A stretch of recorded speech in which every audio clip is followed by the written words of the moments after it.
I pledge allegiance to the flag of the United States of America and to the republic for which it stands, one nation, indivisible, with liberty and justice for all. That's a great opening bit there. I love the Pledge of Allegiance. Yes, I left out the under God part that's trying to do the politically correct thing. Can you imagine those guys trying to get rid of the whole Pledge of Allegiance just because of the reference to God? Now, I am a staunch supporter of the Constitution. I am an Orthodox American, if you will. I believe the wisdom of the Founding Fathers is unquestionable. Unquestionable. They are wise beyond wise. Therefore, any attack on the Constitution, any attempt to change its core values, regardless of the reason, even if it's for our own good, those people should be considered enemies of the Constitution. Domestic enemies, foreign enemies. Those of us who served have sworn to defend the Constitution against foreign and domestic enemies.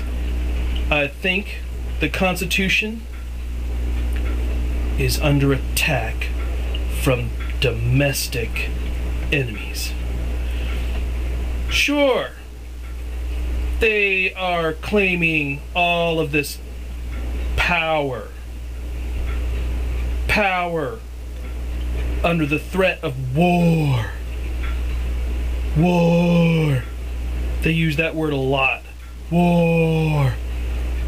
But war on this, war on that, blah, blah, blah, blah, blah, blah, blah. None of it is real. None of it is real at all. All these things are just threats. They do not pose a serious threat to American political or economic stability. 9/11, sure, a heinous attack. However, to lose 3,000 folks, tragic as it may have been, and a couple of buildings, that's all it was. We have hundreds of cities, 300 million people. Such an attack was a mosquito bite. Hardly a threat. Not a threat at all. But we make this huge mountain out of this tiny molehill, out of this mosquito bite on the skin of American history. And as long as we can keep calling this single attack, this war, and refuse to question the decisions of the president during this time of war,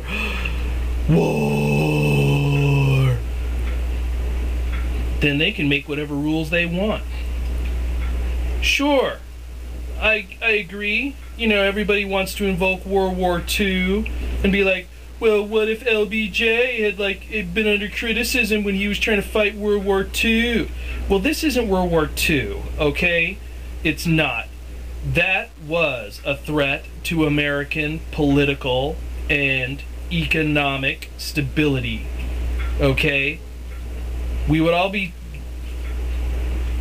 eating schnitzel and speaking German and being told what and when and where and all that other stuff if we didn't fight that war, okay?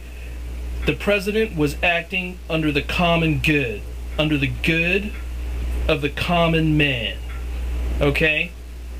Our president right now making all of these stupid decisions, or is he? I think he's just a yes man, but that's another topic. Anyway, as long as he can say, oh, we're at war, make everyone all freaked out because some guys blew themselves up on our soil, okay? It's not like they can reload and do it again. You know, they can't do it again. They're dead. That's it. Sure, it may have been an act of war if it was sanctioned by a foreign government, but it wasn't. It's just a group of like-minded individuals, some radical freaks who committed a criminal act. That's right, I said it. It wasn't an act of war. It was a criminal act. It was just it. It was a crime. That's it. You know, we're not going to be able to, you know, we're not all going to end up Muslim or anything, you know. We haven't suffered any more attacks. It's just terrible how all the BS just piles up. But as long as he can make everyone think that we're at war, you know, war. Who are we at war with? We're not at war with anyone. We're at war with terror, like that British guy said. Terrorism is a tactic. It's a tactic. A tactic. It is not a country, a people, a belief system. It is a tactic.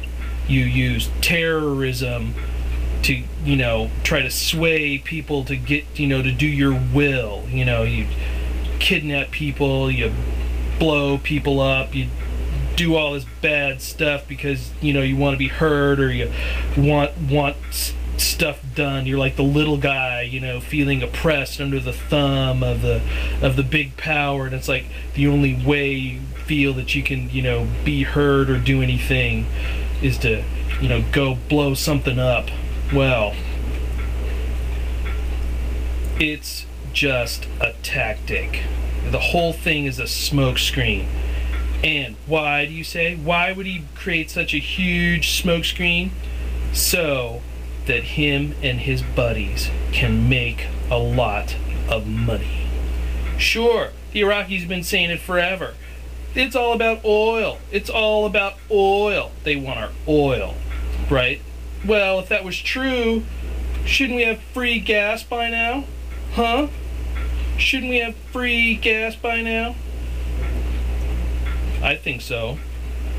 But, oh, wait a minute. There's emerging third world markets out there just aching to buy the oil. So I think we are siphoning off oil and selling it to these emerging third world markets like China and India and other places that, you know, our American corporations aren't kicking any down to us, to the American people. You know, they're not. They're just pocketing it all.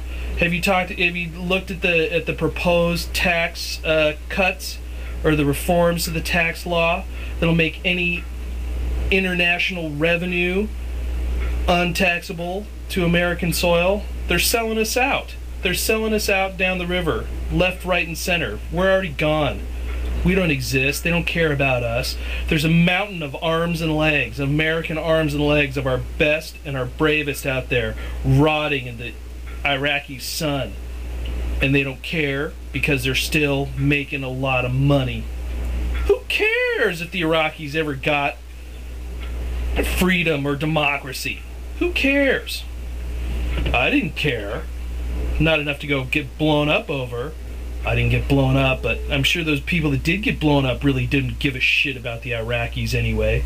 I suppose they have to in order to keep their sanity.